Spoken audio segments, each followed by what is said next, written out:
All right, we're live now. Well, live, Okie if you dokie. will, but I am Yep. joined today by Ted Reeder for the upcoming So You Think You Can Cook with Cannabis Ontario edition. I'm super excited about this competition. I'm going to be attending and I'm really looking forward to it. I've never been to an in person competition.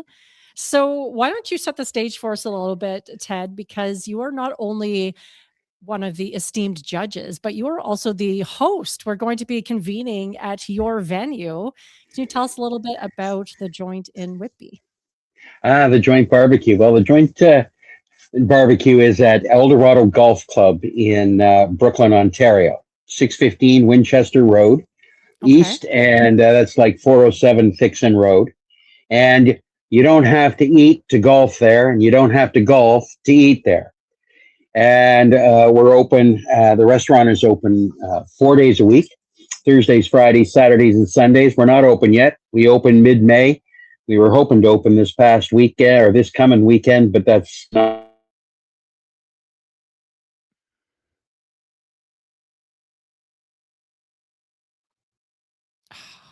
Internet connection.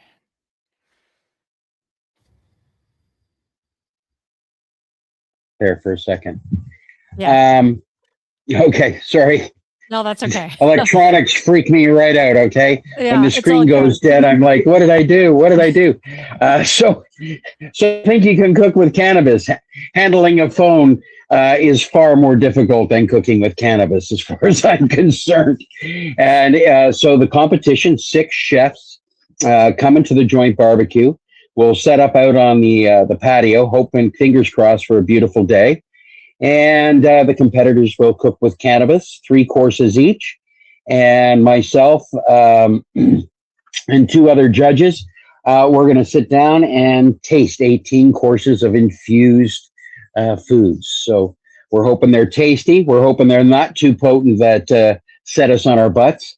But and that's the thing about cooking with cannabis is to entice the palate and entice the body and the feel of it, and not punch it. Just build slowly so that it becomes a delicious experience, mind, body, and palate.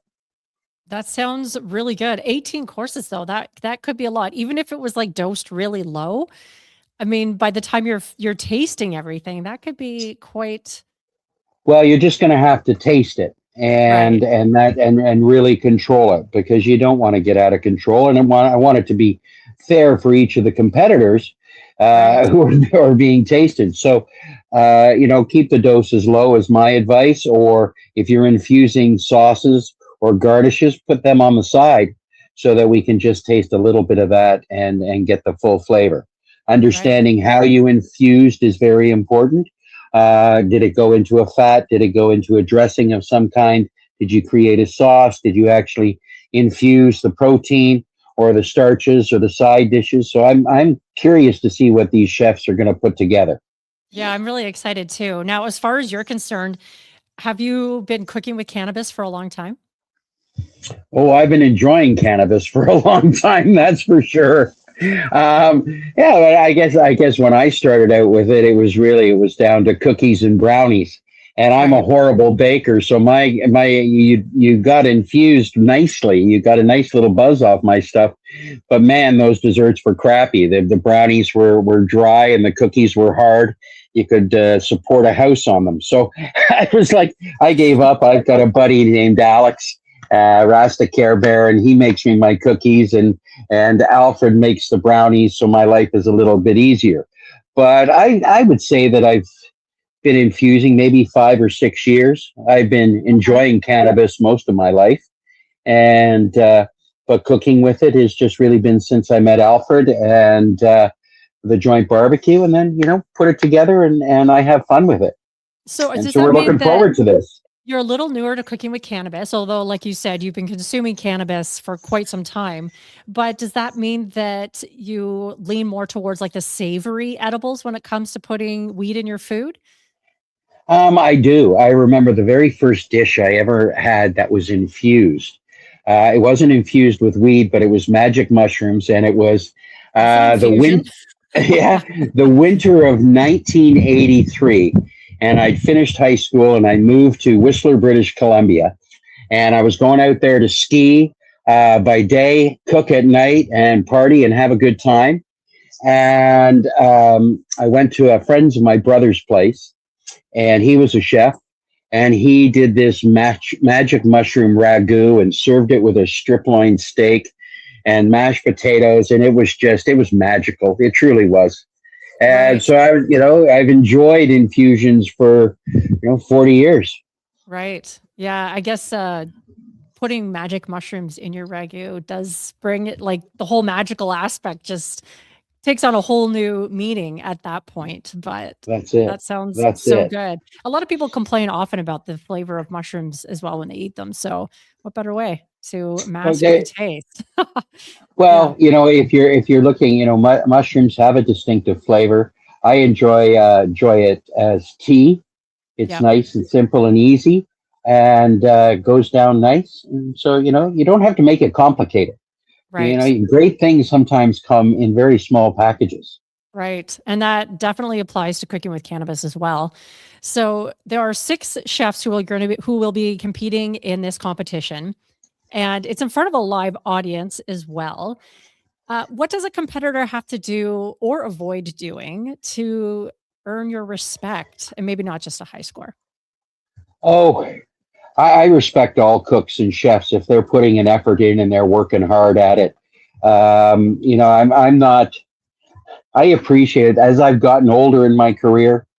I appreciate what other chefs and other cooks do. It's a hard business to be in. It's never been an easy business. And so if you're still in it and you're doing it and you love it, that's all that really matters. So I'm looking for them to showcase their passion and their love of food and infusing food. So Okay. that's the basic. I want it to taste great. I do have one thing to say to them all. If you don't use fucking salt and pepper, you're going to lose points with me. I'm all Okay. about salt and pepper. Okay. So Okay. use salt and pepper. And this goes out to Terrence, especially.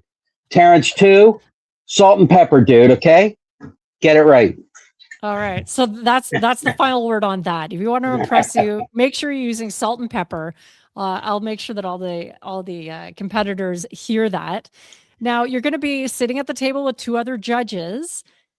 Do you think there's any area where you might be more likely to disagree with them when it comes to judging the food that's going to be prepared? Probably. Okay. I've been cooking for almost 50 years.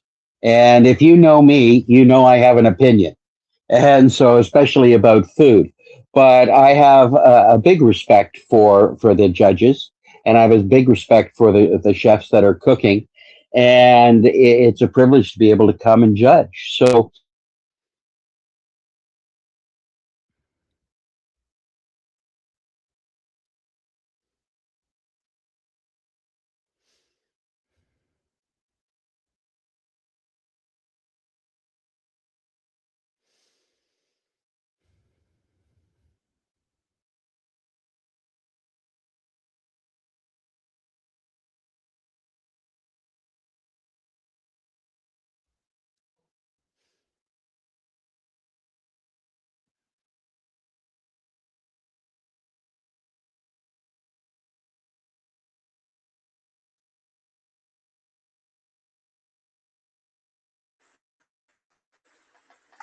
I'm back.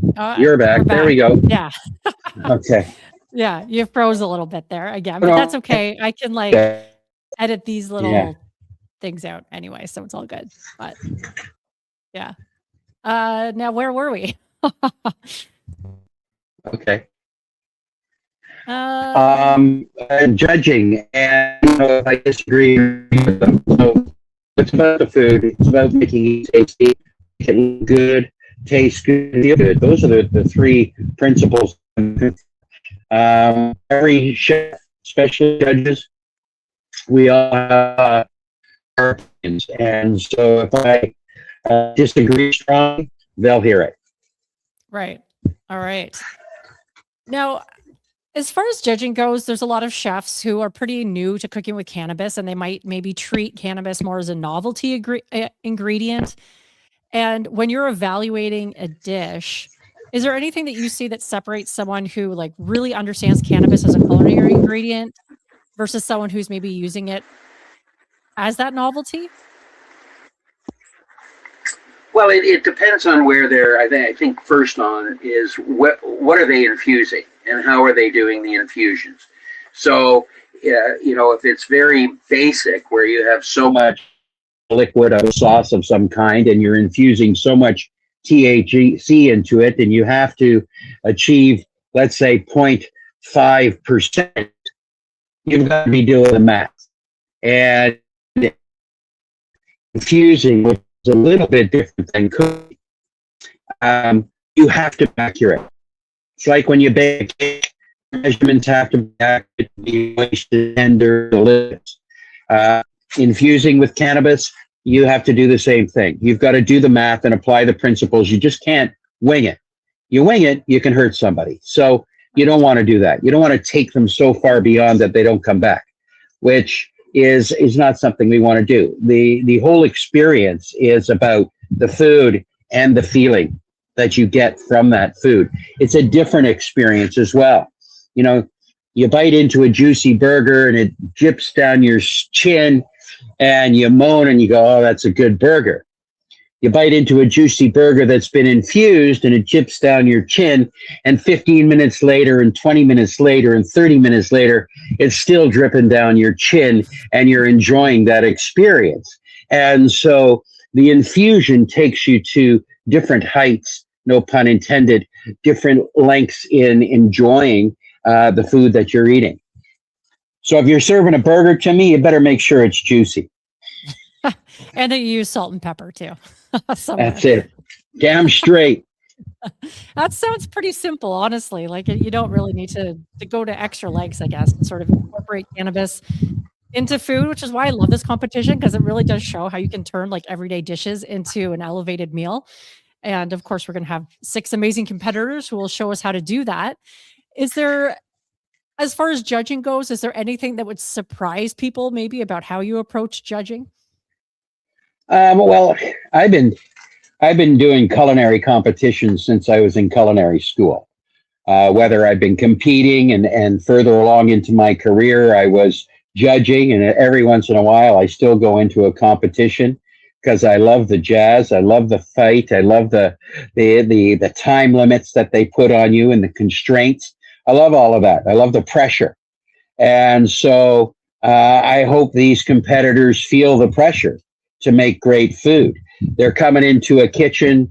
Well, the Joint kitchen is far from a normal kitchen because we have a variety of different areas where they can cook. We have a prep kitchen. We have our main kitchen with deep fryers and a stove, and there's a griddle in there. And then we have all our wood-fired pizza ovens, our wood-fired nacho oven, a flat-top griddle. We've got all kinds of equipment, our fire table that's all live fire with charcoal and hardwood. So they can determine where they want to position themselves or how they want to do their cook. And, we have a complement of equipment. If there's something specific they want to have at their restaurant, bring it, or, they can email me and I'm happy to see if I have it in our arsenal of things. That's it. Come in. A lot of their work is going to be prepared ahead and they have time to think about it. It's not like a mystery competition where you show up and they give you a basket of food and say, you got 1 hour and I need 6 courses. I love those kinds of courses where you go in and those competitions where you go in and you have no idea what they're going to give you and you just do it. That's fun. I'd eventually love to see that evolve into this, right? And at a different level. But right now we're making baby steps, and we want to have fun, and we want to show people that you can infuse cannabis into food, and it's not complicated and it's not that difficult. Do the math, and if you need to get AI to help you, it knows everything. Yeah, that's very true, actually. All excellent points. And that's one of the reasons why I'm looking forward to this competition so much. And I've never attended a live cooking competition before. So for someone who has never watched a competition through a cannabis lens in particular, what would you hope that they'll understand about how event is different from something else that they may have seen? Well, it's the results of what it is. Our food. We're going to create a menu so that all the guests that come to watch the competition will get to have a little bit of fun alongside the competitors, and so it's a ticketed event and make you go online and somewhere and really just get in there and have fun. Service when you're something different.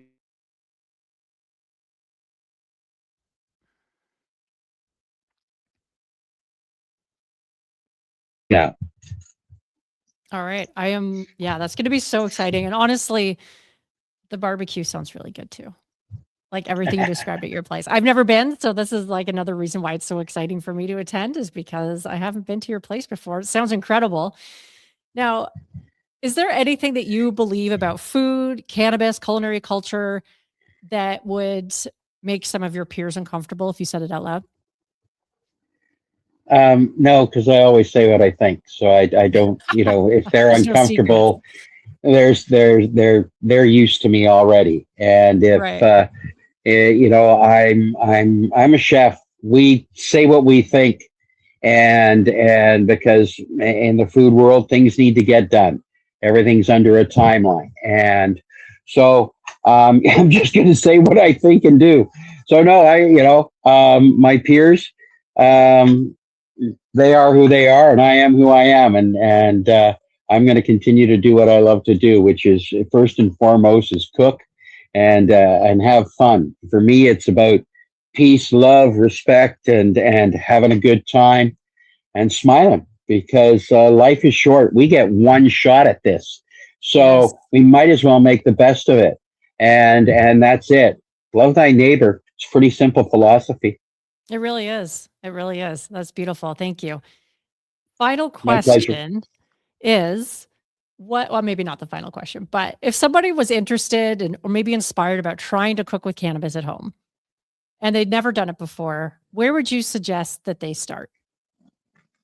Well, social media is always a great place to start.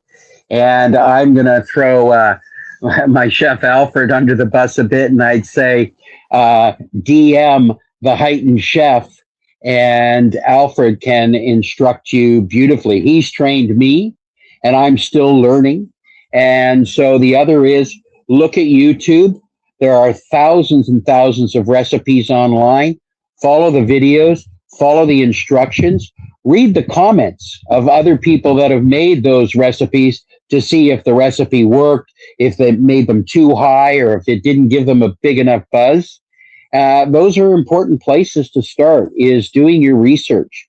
And once you have that foundation of the research, start simple.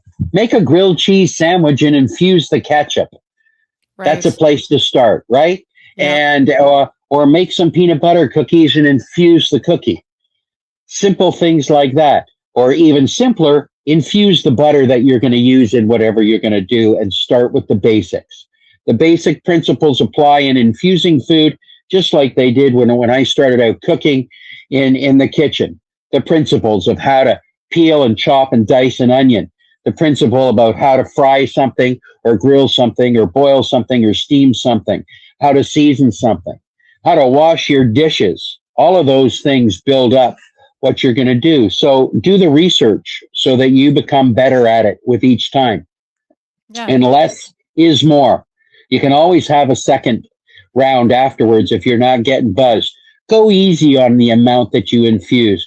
You don't want to knock yourselves out on the first course, right? You want to get through it. I totally agree. I mean, on all of that, the principles, because once you learn how to decarb and infuse, you can apply that to almost anything. And also on the dosing, because as it happens, I have a friend who texted me a couple of days ago and they said they had made a wheat infused pudding and I think they accidentally consumed too much. And they were high for a couple of days, so you don't want to Yeah. do that. Well, that's the other thing. Don't infuse things you know you're going to eat a whole bowl full of. Pudding is one of those I things, know. right? Yeah, I totally It's, agree. Yeah, like Alfred, he'll make the brownies that he makes and he has them in a certain size and pack and he brings them over them. He's like, okay, like a quarter of the brownie. That's all you need to have is the quarter of the brownie. Don't eat the whole brownie. And right. that's the fact of it. Don't eat the Yeah, whole brownie. yeah, exactly. Great advice. Now, one last thing before we part ways today, Ted. What would surprise people about you? Oh, I don't know. Um, surprise people about me. I just love food, man. That's it. I don't have anything to hide in my life. I'm the simple, easy guy. I like my privacy and my downtime. I like my family, my children, my wife, my kids. They're fun to be with. I like my friends and I love what I do. So that's really it. There's nothing bizarre or weird out there. It's just I'm a chef. I do what I do. I love the food, and I'm always looking for the next level of flavor experience. So you've got all your senses, and then there's umami, and now there's infusion on top of umami. And Right. so, how do you build those experiences with your food? And that's it. And start simple, have fun, experiment, don't go crazy, and that's it. That's all I I think got to say. that's a great recipe for life, Ted. And I hope we can both enjoy some new flavor experiences at the competition. So you think you can cook with cannabis, Ontario edition, at your place, the Joint BBQ in Whitby. And thanks so much for your time today, Ted. Cheers, my pleasure, Margaret. Have a super one.